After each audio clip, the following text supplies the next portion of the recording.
Birth से natural death के जो बीच का टाइम होता है उसे क्या कहते हैं, लाइफ स्पैन कहते हैं। लाइफ स्पैन देखा जाए तो सबसे अधिक किस एनिमल का होता है, सबसे अधिक किस एनिमल का होता है लाइफ स्पैन? टर्टोइस का होता है, कछुआ का। और होता है ना, और पैरोट का होता है पक्षी में, है ना, 140 ईयर्स, 140 ईयर्स होता है ना। उसके बाद हम लोग पढ़े थे कि अगर प्लांट में देखा जाए तो प्लांट में होता है बन्यान ट्री का 200-300 ईयर्स, है ना। देखो कल हम लोग पढ़े थे इसमें लाइफ स्पैन के बारे में। लाइफ स्पैन क्या होता है, तो किसी भी ऑर्गेनिज्म के बर्थ से लेकर नेचुरल डेथ के जो बीच का टाइम होता है उसको क्या कहा जाता है, लाइफ स्पैन कहा जाता है। लाइफ स्पैन अगर देखा जाए तो ह्यूमन का एबव मतलब अप्रोक्स मान सकते, मैक्सिमम 100 ईयर्स, लेकिन बढ़ा नहीं घट गया, लेकिन मैक्सिमम 100 ईयर्स मान सकते।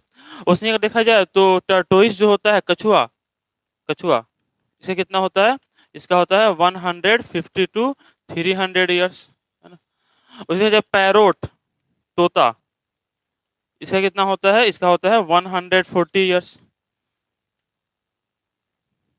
इसका होता है 140 ईयर्स।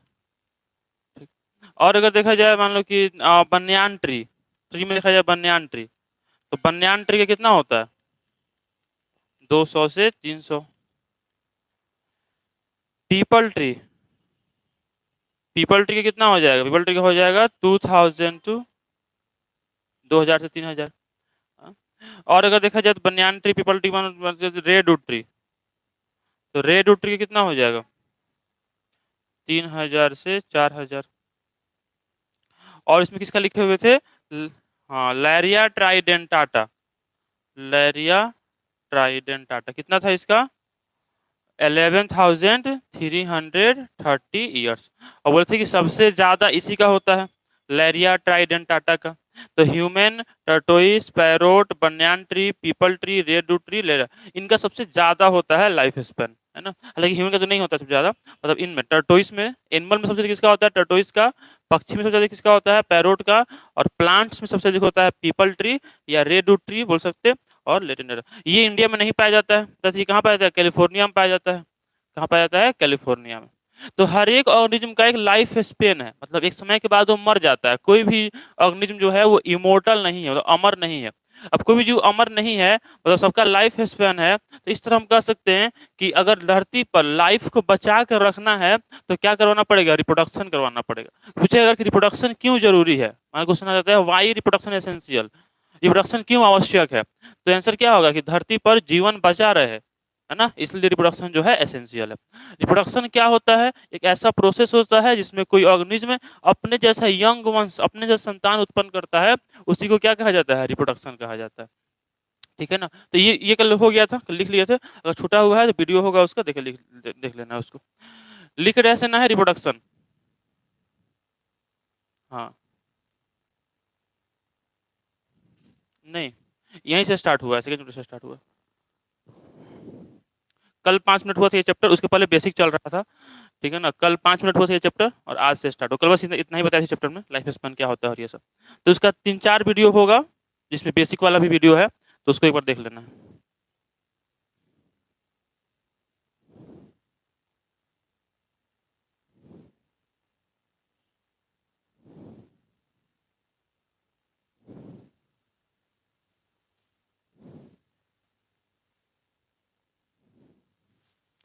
लिख लिए, द प्रोसेस,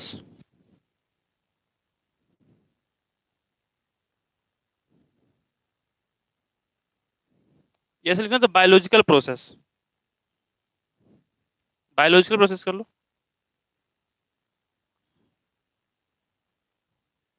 अच्छा ठीक, इसके बाद से ना लिखे द बायोलॉजिकल प्रोसेस, जो लिखा है ना इसी के ऊपर ऐसे करके लिख दो, biological process, the biological process through which, pencil से क्या करो फिर, पेंसिल से लिखो, राइटिंग भी अच्छा होगा, है ना, इरेज करने भी आसान है। हाँ,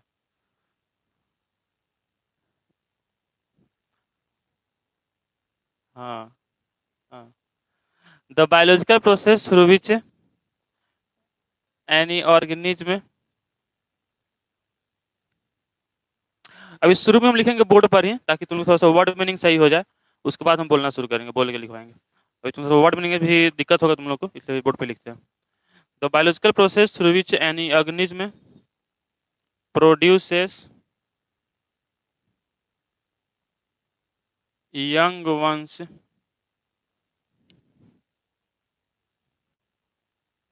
similar to itself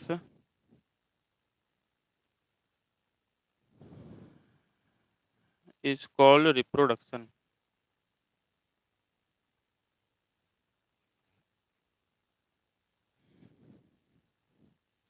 The biological process through which any organism produces young ones. young ones मतलब क्या होता है? संतान, child, progeny, offspring. Similar to itself is called reproduction.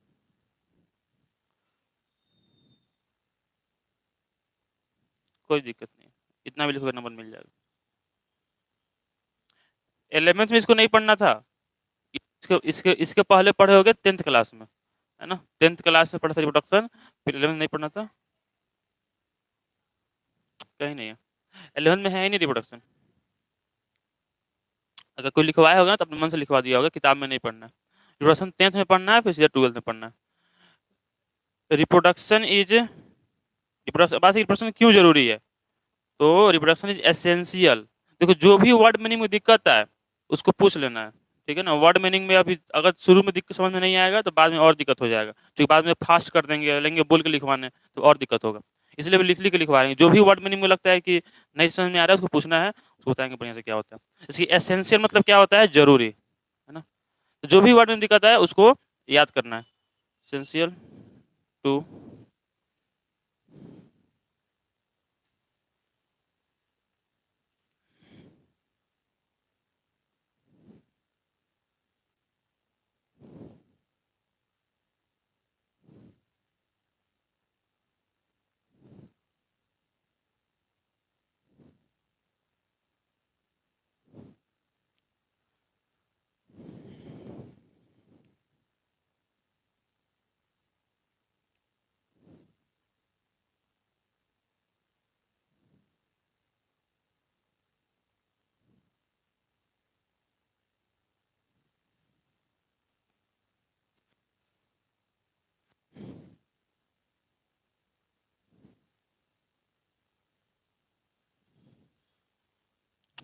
Essential to maintain existence of life on earth. मतलब earth पे life का existence बना रहे, इसके लिए रिप्रोडक्शन क्या है? जरूरी है। क्योंकि हम लोग यहाँ देखिए कि हर एक जीव का लाइफ स्पेन होता है, इसमें के बाद वो मर जाता है। तो मर जाएगा तो फिर धरती पर से लाइफ खत्म हो जाएगा, तो लाइफ बचा रहे इसलिए रिप्रोडक्शन जो है जरूरी होता है। हम्म,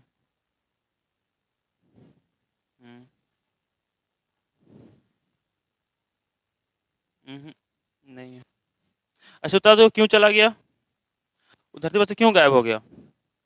डायनासोरस जो था, शिकारी लोग, उसमें कौन शिकारी था? हाँ, अरे उसमें कोई तो शिकारी था। आज का जो इंसान है ये आया है आज से 80,000 साल पहले। आज से 80,000 से 1 लाख साल पहले से इंसान का आना शुरू हुआ, धरती पर इंसान बनना शुरू हुआ, इंसान का एवोल्यूशन शुरू हुआ। और जो डायनासोरस था वो गायब हुआ आज से लगभग 600 लाख साल पहले, मतलब 6 करोड़ साल पहले। आज से 6 करोड़ साल पहले डायनासोरस गायब हो गया। मतलब 6 करोड़ साल पहले डायनासोरस था, और इंसान उतना पहले थोड़ी नहीं था। इंसान तो अभी आया, एक साल इसको अभी 1 लाख साल हुए आए हुए। तो क्यों गायब हुआ? क्योंकि उस समय धरती जिस समय आज के समय में धरती पर सबसे प्रभावी जीव, डोमिनेंट स्पीसीज कौन है? इंसान है, ह्यूमन है, जो धरती पर राज कर रहा है। उसी तरह से उस समय धरती से प्रभावी जीव कौन थे? डायनासोरस थे, जो धरती पर राज करते थे। धरती मतलब उनके कंट्रोल में था। तो वो क्यों गायब हो गए? क्योंकि क्या हुआ कि आज से 6 करोड़ साल पहले एक ऐसा, अब बहुत सारा थ्योरी है ना, बहुत सारी थ्योरी है। जो सबसे सबसे एक्सेप्टेड थ्योरी है, जिसको लोग मानते हैं, वो ये मानते हैं कि ब्रह्मांड से, यूनिवर्स से कोई कोई सेलेस्टियल बॉडी आया, कोई वहां से पिंड आया तो धरती से टकराया। टकराने से क्या हुआ कि यहाँ का तापमान काफी बढ़ गया, 200 डिग्री तापमान पहुंच गया। कितना पहुंच गया? 200 डिग्री। और उतना तापमान जब पहुंच गया तो उसको जो है वो सह नहीं पाए और पूरा का पूरा खत्म हो गया। अब सोचो तापमान अगर 200 डिग्री हो जाए तो क्या इंसान बचेगा? नहीं बचेगा। अरे 100 डिग्री पर तो पानी भाप बन जाता है ना, वाटर जो अंदर वेपर। तो 200 डिग्री पहुंच जाएगा तो फिर कुछ नहीं बचेगा। तो वही हुआ उस समय। और वो ऐसा पांचवा ऐसा बार था धरती पर जबकि पूरी तरह से धरती जो है लाइफ लेस हो गया था, मतलब जीवन विहीन हो गया था। उसके पहले 4 बार और हो चुका है, और छठा अब जब होगा तो उसमें इंसान खत्म हो गया। मतलब ऐसा 5 बार ऐसा हुआ है कि धरती पर जो सबसे प्रभावी जीव है वो खत्म हो चुका है 5 बार।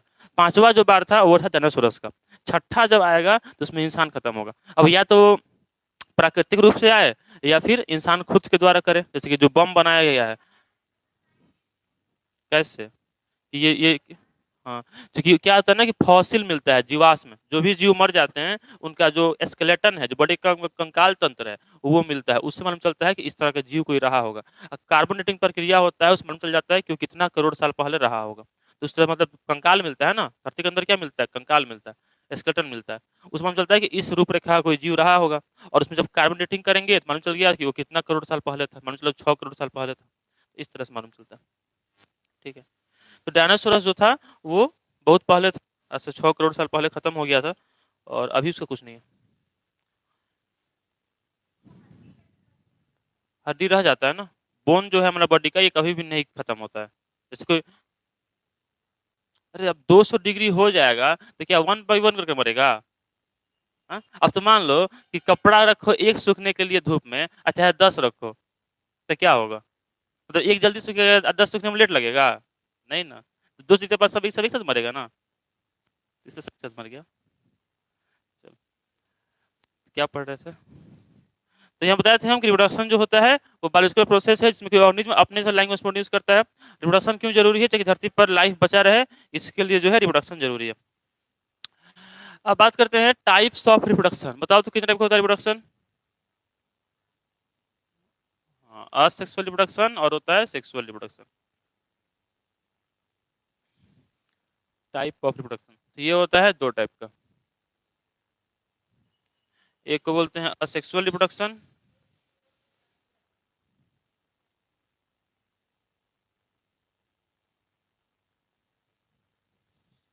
और एक हो गया सेक्सुअल रिप्रोडक्शन। देखो जो असेक्सुअल रिप्रोडक्शन होता है, इसमें अगर देखा जाए तो दो ऑर्गेनिज्म भाग लेते हैं। इसमें कितने, सॉरी, इसमें कितने भाग लेते हैं? 2 ऑर्गेनिज्म। इसमें कितने लेते हैं? एक, है ना। तो इसमें क्या होता है? ओनली वन इंडिविजुअल या ऑर्गेनिज्म पार्टिसिपेट्स। इसमें केवल एक ही जीव भाग लेता है। और इसको इसलिए इसको क्या बोलते हैं? यूनिपेरेंटल बोलते हैं। क्या बोलते हैं इसको? यूनिपेरेंटल। मतलब इसमें एक ही जीव भाग लेता है। ठीक। इसमें अगर देखा जाए तो इसमें 2 जीव भाग लेते हैं। In this 2 organism participates. इसमें कितना जीव भाग लेता है? 2। और इसलिए इसको बोलते हैं बाई पेरेंटल। इसको क्या बोलते हैं? By parental. इसमें एक भाग लेता है और इसमें 2 भाग लेता है। तो एक को बोलते हैं यूनिपेरेंटल, इसको बोलते हैं बाई पेरेंटल। देखो जो असेक्सुअल रिप्रोडक्शन मतलब समझ रहे हैं ना, सेक्सुअल में क्या होता है कि 2 ऑर्गेनिज्म होते हैं, एक मेल होता है एक फीमेल होता है, 2 भाग लेते हैं। इसमें क्या होता है कि एक ही बॉडी होता है, उसी से नया बच्चा बन जाता है। कैसे बनता है? अलग अलग प्रक्रिया होता है। थोड़ा पढ़े 10th क्लास में फिजन होता है, बॉन्डिंग होता है, मतलब हिंदी में पढ़ोगे तो विखंडन, मुकुलन, ये सब होता है। तो वो हो गया असेक्सुअल, में एक ही से बन जाता है। और अगर 2 जीव भाग लेते हैं, 2 ऑर्गेनिज्म पार्टिसिपेट करते हैं, तो उसको बोलते हैं सेक्सुअल रिप्रोडक्शन। असेक्सुअल में जो है गैमिट का फॉर्मेशन और फ्यूजन नहीं होता है, मतलब इसमें गैमिट नहीं बनते हैं। मतलब गैमिट क्या है? तो वैसे सेल जो रिप्रोडक्शन में भाग लेते हैं उनको कहा जाता है गैमिट। क्या बोलते हैं उनको? गैमिट।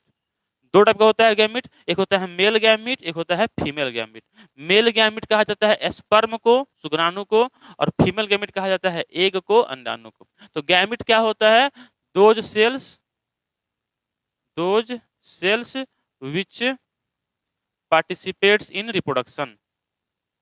जो सेल रिप्रोडक्शन में पार्टिसिपेट करता है, पार्टिसिपेट्स इन रिप्रोडक्शन, जो सेल रिप्रोडक्शन में पार्टिसिपेट करता है उसको क्या बोलते हैं? गैमिट कहते हैं। ठीक है, एग्जाम्पल इसका कौन हो गया? स्पर्म हो गया, और कौन हो गया? ओवम हो गया। ओवम मतलब एग, स्पर्म मतलब शुक्राणु। तो ये दोनों के दोनों गैमिट कहलाते हैं। तो इसमें जो है गैमिट नहीं बनता है, और इसमें क्या होता है? गैमिट बनता भी है और गैमिट का फ्यूजन भी होता है, गैमिट में मिलकर जाइगोट बनाता है। इसमें क्या लिखेंगे? इन दिस फॉर्मेशन एंड मतलब निर्माण, मतलब निर्माण, फॉर्मेशन एंड फ्यूजन मतलब आपस में मिलना, of gamete does not occur. तो इसमें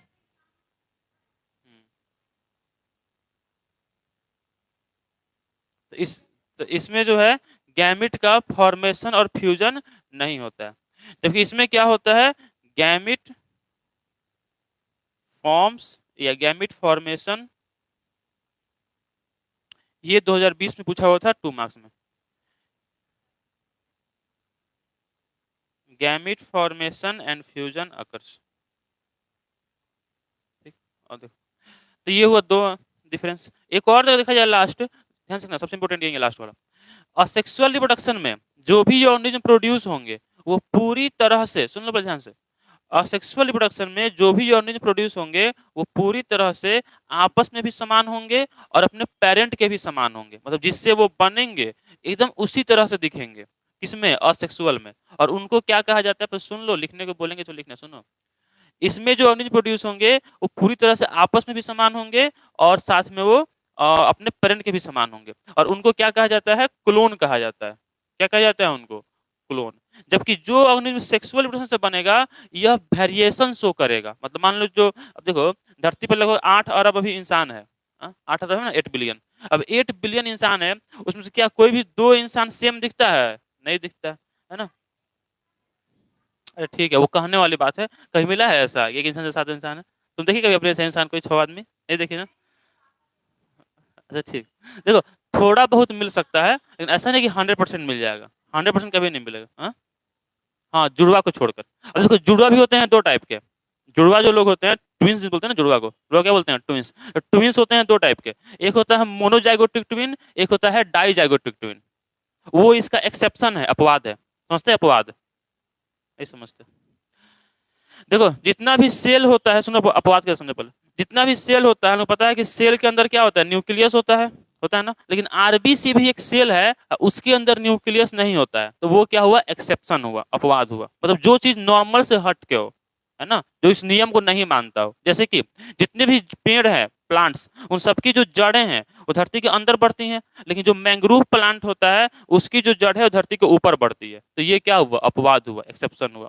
मतलब जो चीज नॉर्मल से हट के हो उसको एक्सेप्शन कहा जाता है। तो हम बोले हैं कि जो ट्विंस हैं वो एक्सेप्शन है इसका, क्योंकि वो बनता है सेक्सुअल रिप्रोडक्शन से, लेकिन वो आपस में सेम दिखता है। अच्छा कौन सा ट्विन, तो सब ट्विन नहीं, ट्विन भी होता है 2 टाइप का, जो बच्चे होते हैं 2 प्रकार के। एक होते हैं जिनको बोलते हैं मोनोजाइगोटिक ट्विन, एक को बोलते हैं मोनोजाइगोटिक, और एक को बोलते हैं डाइजाइगोटिक। अगर क्या हो, देखो क्या होता है, सेक्सुअल में क्या होता है कि मेल गैमिट होता है, फीमेल गैमिट होता है, आपस में मिलता है और क्या बनता है, जाइगोट। क्या बनता है, जाइगोट। बाद में अगर क्या हो कि वही जाइगोट टूट जाए और उसे 2 जाइगोट बन जाए, तब उससे जो बच्चा पैदा होगा वो दोनों सेम दिखेगा, उसको बोलेंगे मोनोजाइगोटिक ट्विन। मोनो मतलब क्या होता है, एक, जाइगोट मतलब जाइगोट, तो एक ही जाइगोट के टूटने से अगर बन रहे हैं तो उनको बोलेंगे मोनोजाइगोटिक। और अगर दो गो स्पर्म और 2 ओवम आपस में रिप्रोडक्शन किया है तो उस केस में उसको बोलेंगे डाइजाइगोटिक। बहुत बार देखे होंगे कि 2 बच्चे जुड़वा हैं लेकिन सेम नहीं दिखते हैं, जुड़वा भी हैं लेकिन सेम नहीं दिखते हैं, उनको बोलते हैं डाइजाइगोटिक। और कुछ होते हैं जो जुड़वा भी होते हैं और सेम भी दिखते हैं, जुड़वा भी हैं और देखने पर भी नहीं पता चलेगा कौन कौन, दोनों सेम दिखेगा, तो उसको, नहीं नहीं सब कुछ सेम रहेगा। हाँ हाँ ठीक है, आप मान लो कि अब जाके जरा गर्मी में कोई रह रहा है तो वो थोड़ा काला हो जाएगा, जो थोड़ा गर्मी में रहता है, जहाँ थोड़ा ज्यादा ये रहता है, हॉट रहता है, सूर्य लाइट ज्यादा रहता है, वहाँ पर मेलानिन ज्यादा निकलता है, तो वो लोग जो है थोड़ा सा उनका स्किन डार्क हो जाता है, तो वो अलग चीज है। लेकिन नॉर्मली जो है वो दोनों दोनों सेम दिखेगा। कौन सेम दिखेगा, मोनोजाइगोटिक, ये सेम नहीं होता है। तो इस मतलब इसको बोल सकते हैं कि ये इसका एक्सेप्शन है। इसके अलावा बाकी जितने भी जीव होते हैं वो कभी भी वो आपस में सेम नहीं दिखते हैं, ठीक है ना। देखिए इसमें क्या होता है कि हमेशा सेम दिखता है, जो असेक्सुअल रिप्रोडक्शन है इसमें क्या होता है, हमेशा सेम दिखता है, इसमें सेम नहीं होता है, इसमें वेरिएशन शो होता है। तो इसमें लिख के, in this type of reproduction, in this type of reproduction progeny, progeny मतलब क्या होता है, संतान, चाइल्ड। प्रोजेनी आर सिमिलर तो कुछ और शब्द बता देते हैं, यहाँ पे देखो। Progeny are morphologically and genetically similar to their parent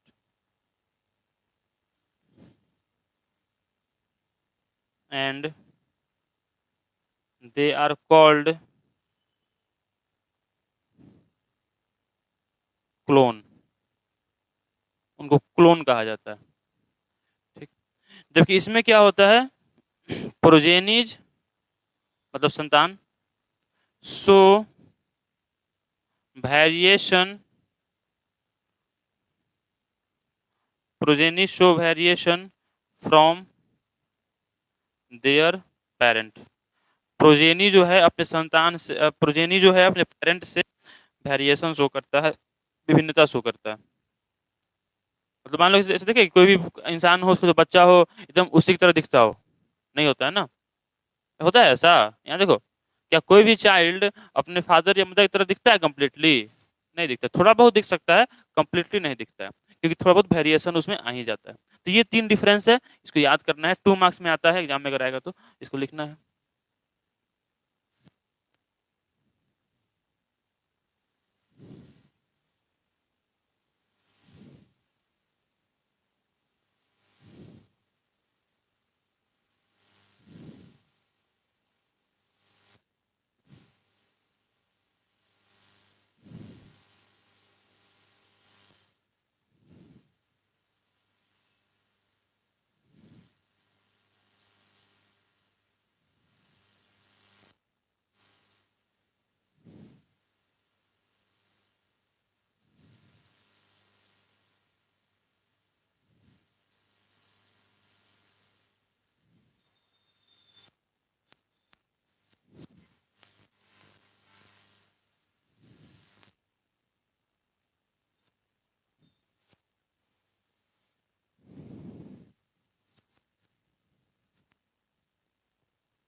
हो गया।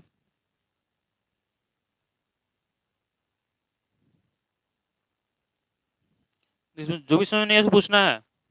अभी कुछ दिन तक जो है कुछ कुछ पॉइंट कुछ कुछ शब्द में दिक्कत आएगा, अगर खासकर हिंदी मीडियम से हो पहले तो उसको पूछना है, तभी दिक्कत दूर होगा, वरना अन्यथा आगे जाके जो है दिक्कत और बढ़ते ही जाएगा। तो जो भी वर्ड में लग रहा है कि कंफ्यूजन है, दिक्कत है, इसको पूछ लेना है। Similar, SIMILAR, similar.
हो गया।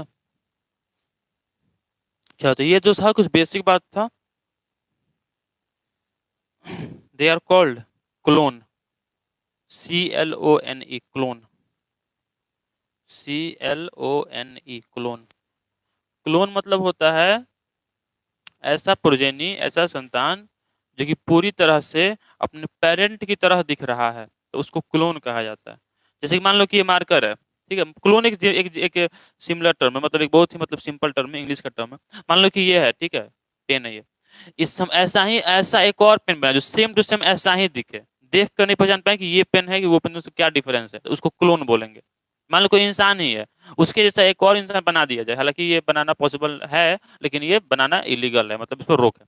तो अगर कोई इंसान है, उसी जैसा एक और इंसान बना दिया जाए जो सेम टू सेम वैसा ही दिखे, है ना, तो उसको क्लोन बोलेंगे उसका।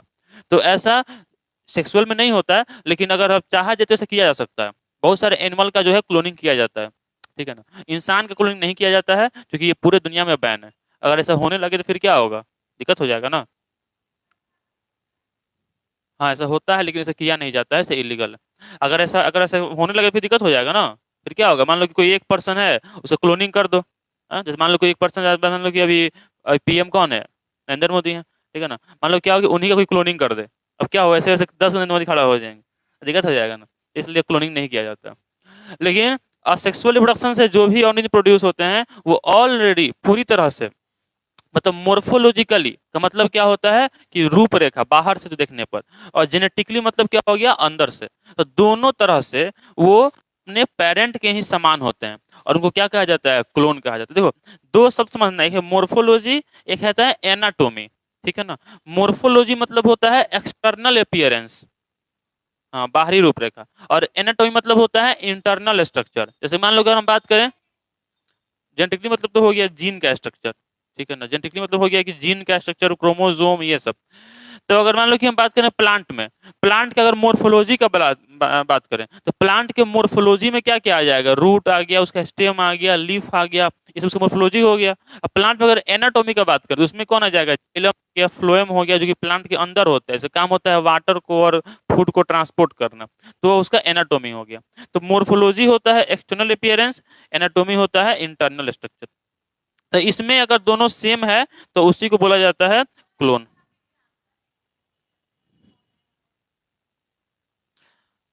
इसका एग्जाम्पल देखो, इसमें बहुत सारा हो जाएगा, लेकिन तुमको अगर कुछ समझना है तो इसमें प्लांट आ जाएंगे, जितने भी प्लांट होंगे वो इसमें आ जाएंगे। हाँ, सारा प्लांट नहीं, प्लांट। हाँ, देखो, प्लांट को बांटा गया है 5 कैटेगरी में। एक होता है अलगी, ब्रायोफाइटा, टेरिडोफाइटा, जिम्नोस्पर्म, एंजियोस्पर्म। उसमें से एंजियोस्पर्म करता है सेक्सुअल रिप्रोडक्शन, बाकी चारों करते हैं असेक्सुअल। ठीक, जो एंजियोस्पर्म है उसमें भी असेक्सुअल हो सकता है, लेकिन उसमें सेक्सुअल भी हो सकता है, तो दोनों होता है। अच्छा, ह्यूमन में कौन होता है, असेक्सुअल की सेक्सुअल? Sexual reproduction. तो पूछे अगर कि बताओ जितने भी यूनिसेक्सुअल ऑर्गेनिज्म हैं, जैसे कि जितने बाइसेक्सुअल है, जैसे कि मान लो कि है हाइड्रा है, हाइड्रा, तो हाइड्रा में कौन होगा? देखो जितने भी यूनिसेलुलर हैं, यूनिसेलुलर एक कोश किए, उसमें सब में होता है असेक्सुअल। ठीक, जो मल्टी सेलुलर एनिमल हैं उनमें होता है कौन, उसमें होता है सेक्सुअल रिप्रोडक्शन। अमीबा क्या है, यूनिसेक्सुअल है, सॉरी यूनिसेलुलर है, यूनिसेलुलर है, एक कोशिकीय है ना, तो उसमें क्या होगा, असेक्सुअल होगा। हाँ, तो बनेगा नहीं, एक से है, एक से दो तो बनेगा ना, लेकिन उसमें एक ही से ना बन रहा है, उसमें मेल और फीमेल तो नहीं होता है ना। हाँ, तो उसमें जो है एक ही से, तो असेक्सुअल वाला हो गया। अमीबा हो गया, पैरामीशियम हो गया, यूग्लिना हो गया, हाइड्रा हो गया, ईस्ट हो गया, तो ये सब यूनिसेलुलर भी होते हैं, एक कोशिकीय, और इसमें असेक्सुअल होता है। जो भी यूनिसेलुलर ऑर्गेनिज्म है उसमें असेक्सुअल होता है। और जो मल्टी सेलुलर है, इंसान कैसा है, यूनिसेलुलर की मल्टी सेलुलर, इंसान में ट्रिलियंस ऑफ सेल पाए जाते हैं ना, मल्टी सेलुलर है, तो उसमें सेक्सुअल रिप्रोडक्शन पाया जाएगा। ठीक है,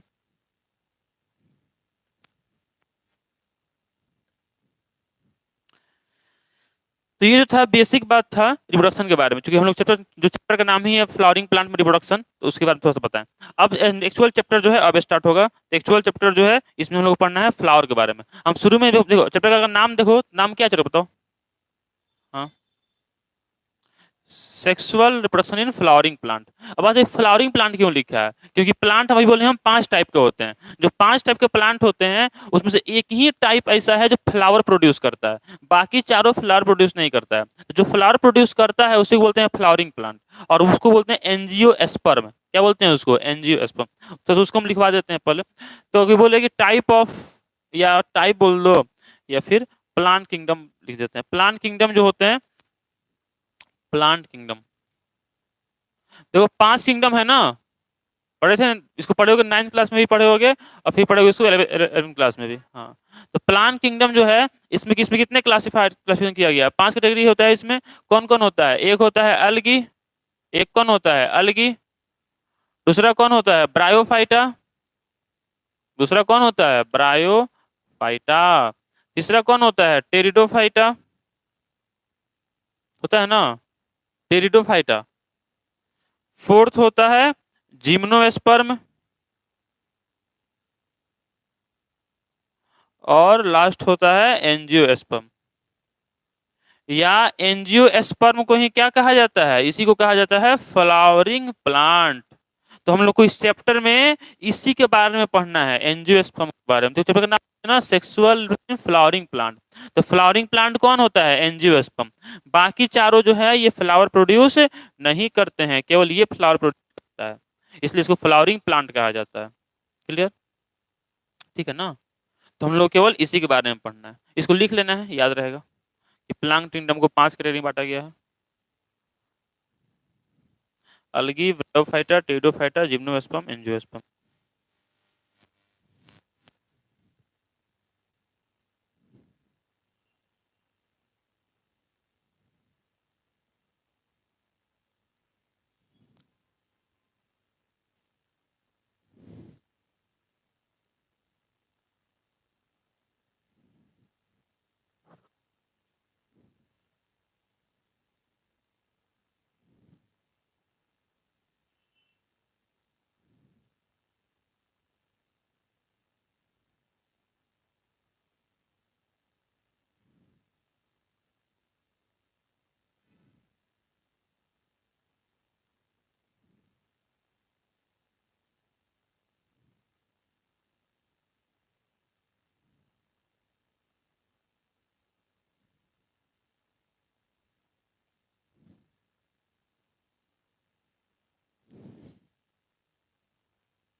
हो गया।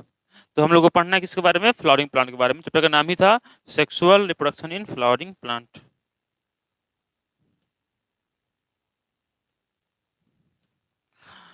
चलो थोड़ा सा पढ़ते हैं फ्लावर के बारे में, ठीक है ना। फ्लावर, नाम सुने फ्लावर का? देखे भी। देखो फ्लावर जो होता है, फ्लावर की स्टडी को क्या बोलते हैं बताओ, देखे हो ना, बताओ। अगर हम लोग फ्लावर के बारे में स्टडी करते हैं, जो कि पूरा चैप्टर में यही करना है, पूरा चैप्टर हम लोग यही पढ़ना है फ्लावर के बारे में, तो जब फ्लावर के बारे में स्टडी किया जाए तो क्या बोलते हैं? ना ना, वो सब नहीं पढ़ना है। फ्लावर के स्टडी को, इस मान लो हम शुरू में बताए थे कि जब लाइफ का स्टडी करते हैं उसको बोलते हैं बायोलॉजी, है ना, बायोलॉजी शुरू में बताया था। जब हम लोग स्टडी करते हैं मान लो हार्ट का, उसको बोलते हैं, क्या बोलते हैं, कार्डियोलॉजी। क्या बोलते हैं, कार्डियोलॉजी। अगर हम लोग मान लो बात करते हैं, स्टडी करते हैं आई का, उसको बोलते हैं ऑप्थेल्मोलॉजी। अगर हम लोग स्टडी करते हैं टंग का, उसको बोलते हैं लैरेंजियोलॉजी। अगर हम लोग स्टडी करते हैं नेचर का, उसको बोलते हैं फिजिक्स। क्या बोलते हैं उसको, फिजिक्स। फिजिक्स मतलब होता है स्टडी ऑफ नेचर। अगर हम लोग स्टडी करते हैं स्किन का, उसको बोलते हैं डर्मेटोलॉजी। अगर स्टडी करते हैं ब्रेन का, उसको बोलते हैं न्यूरोलॉजी। अगर स्टडी करते हैं लंग्स का, उसको बोलते हैं ल्यूरोलॉजी। अगर स्टडी करते हैं किडनी का, उसको बोलते हैं नेफ्रोलॉजी। अगर करते हैं लीवर का, उसको बोलते हैं हेपेटोलॉजी। अगर करते हैं सेल का, उसको बोलते हैं साइटोलॉजी। अगर करते हैं टिश्यू का, उसको बोलते हैं हिस्टोलॉजी। अगर करते हैं ब्लड का, उसको बोलते हैं हिमेटोलॉजी। वैसे ही जब फ्लावर का करते हैं तो क्या कहते हैं?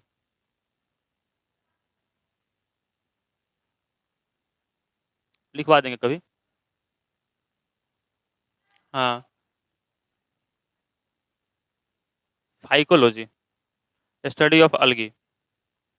अलगी फाइकोलॉजी। नहीं,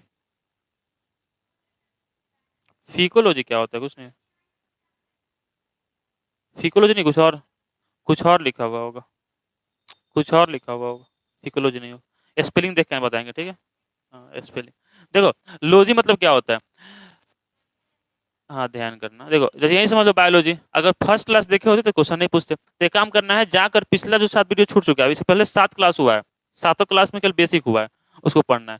देखो यही समझ लो, मान लो बायोलॉजी है, इसमें भी लॉजी है। लॉजी मतलब क्या होगा? देखो बायोलॉजी बना है दो शब्द से, एक शब्द है बायोस और एक शब्द कौन है, लोगस। दोनों के दोनों जो हैं ये ग्रीक टर्म है। इंग्लिश में बायोस को बोलते हैं लाइफ, और लोगस को इंग्लिश में बोलते हैं स्टडी, है ना। मतलब लोगस, लॉजी मतलब लोगस, लोगस मतलब स्टडी। तो लाइफ के स्टडी को क्या बोलते हैं, बायोलॉजी। तो कहीं भी अगर हम लोग स्टडी का बात करते हैं तो लास्ट में लॉजी लग जाता है। लॉजी मतलब क्या होता है, लोगस मतलब क्या होता है, स्टडी, ठीक है ना। अगर हम लोग स्टडी करते हैं फ्रूट का तो उसको बोलते हैं पोमोलॉजी, है ना। अगर स्टडी करते हैं मतलब बहुत सारा है। अगर स्टडी करते हैं जो वोमेन का प्रॉब्लम होता है उस सब का, तो उसको बोलते हैं गायनकोलॉजी, हाँ, जूलॉजी। अगर सभी एनिमल करेंगे जूलॉजी। अगर एनिमल में भी मान लो कर रहे हैं, अगर इंसेक्ट का उसको बोलते हैं इंटोमोलॉजी। अगर कर रहे हैं एंट का उसको बोलते हैं मिर्मेकोलॉजी।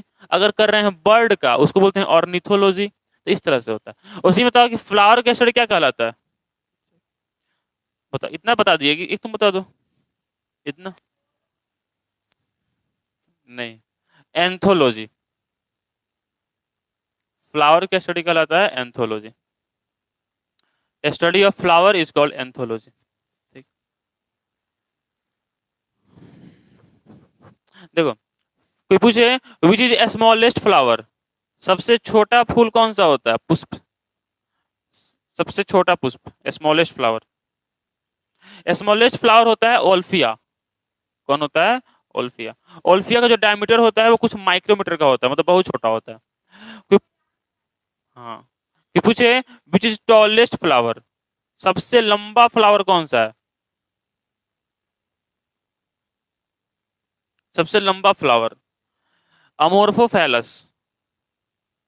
इसकी लंबाई होती है 6 फीट। कितनी होती है, 6 फीट लंबाई होती है। हाँ, अमोर्फोफैलस, अमोर्फोफैलस। कि पूछे विच इज लार्जेस्ट फ्लावर, सबसे बड़ा फ्लावर कौन सा है। देखो बड़ा और लंबा में अंतर है ना, बड़ा मतलब हुआ बड़ा। हाँ, तो लार्जेस्ट जो फ्लावर है ये है रेफलेसिया। नहीं, देखो लार्ज मतलब हुआ कितना बड़ा हुआ, ऐसे बड़ा। टॉल मतलब हुआ लंबा हुआ, है ना। तो लार्जेस्ट फ्लावर कौन है, रेफलेसिया। इसका वेट होता है अप्रोक्स 10 kg। कितना केजी का होता है, 10 किलो। हाँ।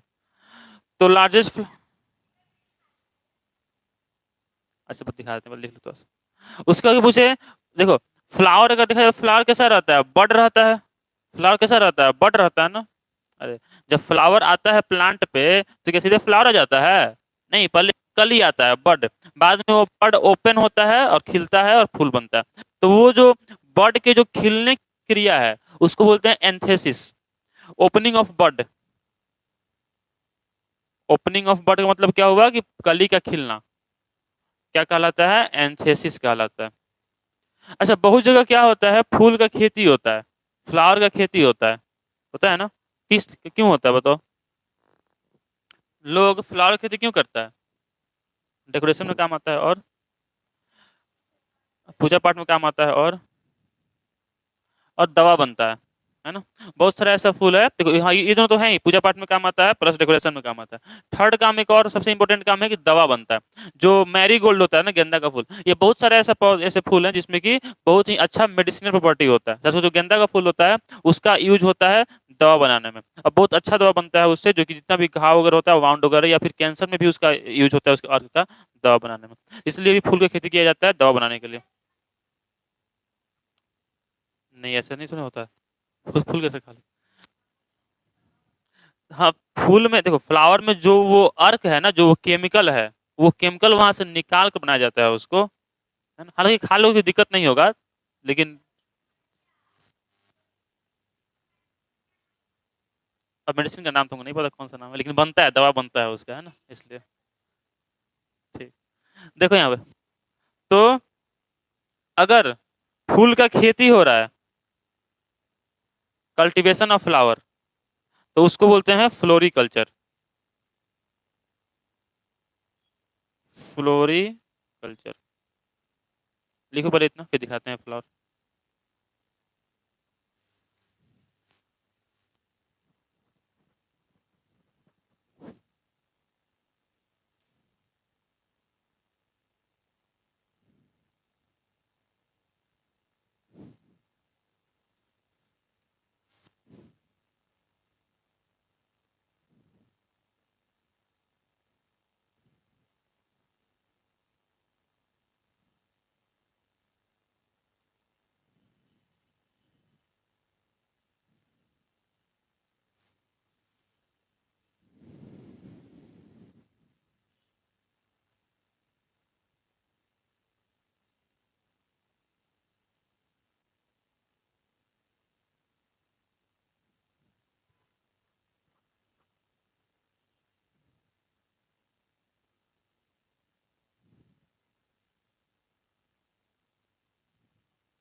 हो गया।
देखो ये टॉलेस्ट फ्लावर।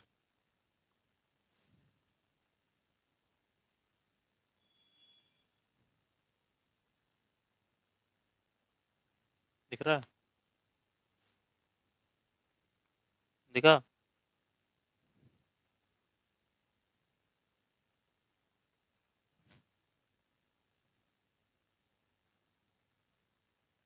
अमोर्फो फैलस, क्या नाम है इसका? अमोर्फो फैलस। तो नेक्स्ट दिखाते हैं।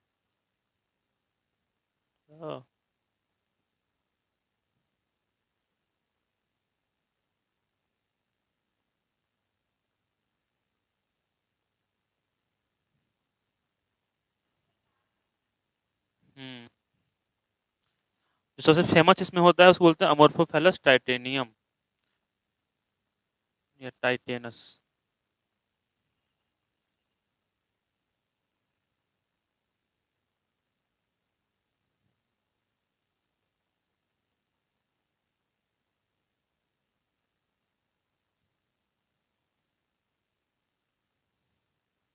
ये क्या है? Largest flower.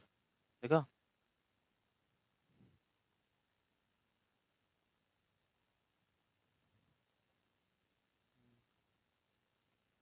दिखा लार्जेस्ट है? ज्यादा नहीं लग रहा है? और बड़ा कर दे इसको, और ज्यादा दिखेगा।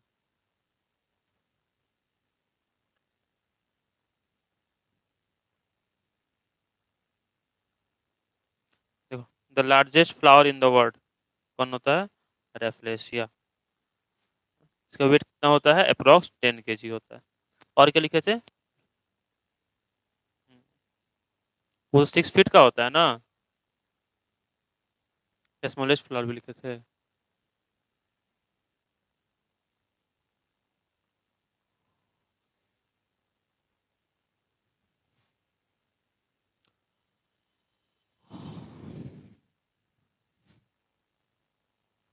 देखो वहीं लिखते हैं स्मॉलेस्ट फ्लावर।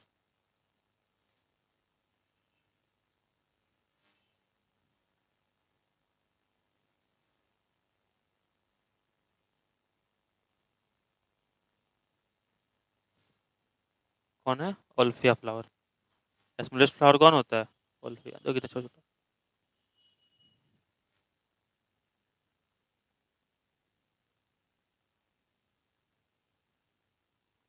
ये है smallest flower.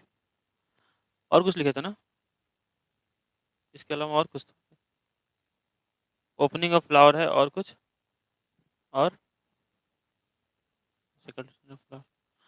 Cultivation of flower क्या होता है? फ्लोरिकल्चर। चलो देखो बताते हैं कौन दवा बनता है इसका।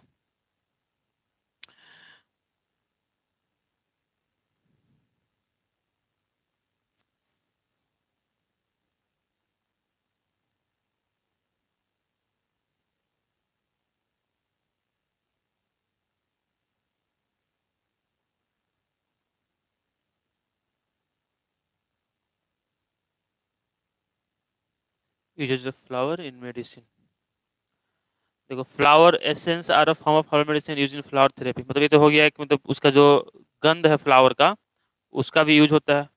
उसके अलावा lotus flower helps in reduction of high temperature diarrhoea and bronchitis. इसको अगर डायरिया हो गया है ना, ब्रोंकाइटिस हो गया, मतलब ब्रोंकी मान लो कि उसमें सूजन हो गया है, हाई टेम्परेचर बुखार है उसको बहुत तेज, तो उस केस में उसको क्या किया जाता है? उसको लोटस फ्लावर, कमल का फूल अगर दिया जाए तो उसको जो है उससे आराम मिलेगा। 10 कौन कौन से फ्लावर से यूज हो गया? Expected use flower. What are the 5 medicinal plant? अच्छा पता ही तुमको, बेल है, तुलसी है, पुदीना है, हीना है, नीम है ना, ये सब का यूज है। फ्लावर, क्रिएटिविटी, इनोवेशन, ठीक है, ये सब तो है ही। जैसे देखो ये सब भी क्या है, ये सब का प्लांट का नाम हो गया। ब्राह्मी हो गया, धनिया हो गया, कलमेघ हो गया, लहसुन हो गया। लहसुन नहीं, लहसुन लहसुन। लहसुन, गार्लिक। रिंगवर्म, डिजेंट्री और देखो, हालांकि फ्लावर का मेन काम क्या है? फ्लावर प्रकृति में क्यों है? क्या इसलिए कि इंसान उसका यूज करे? फ्लावर क्या नेचर में इसलिए है कि इंसान इसका यूज करे? नहीं। नहीं नहीं, अच्छा लगे नहीं। फ्लावर इसलिए है ताकि प्लांट अपना रिप्रोडक्शन करे, है ना। फ्लावर को इंसान से कोई मतलब नहीं है कि इंसान को अच्छा लग रहा है कि अच्छा गंध है, इससे कोई मतलब नहीं है। फ्लावर प्लांट के लिए है ना, ताकि प्लांट क्या करे उसमें जो लास्ट लाइन लिखवाया था वो क्या लेते देखो, it is a site of sexual reproduction in flowering plant. जो प्लांट होते हैं उनमें ये क्या है, रिप्रोडक्शन का साइट है जहां पर रिप्रोडक्शन होता है। तो इससे फ्लावर को मतलब है, ना कि इंसान के लिए फ्लावर है। अब ठीक है, इंसान भी उसका यूज करता है, लेकिन इंसान के लिए फ्लावर है नहीं नेचर में। ठीक है ना। ठीक है, इतना ही रहेगा। इसको याद करना है, नेक्स्ट क्लास पर जाकर।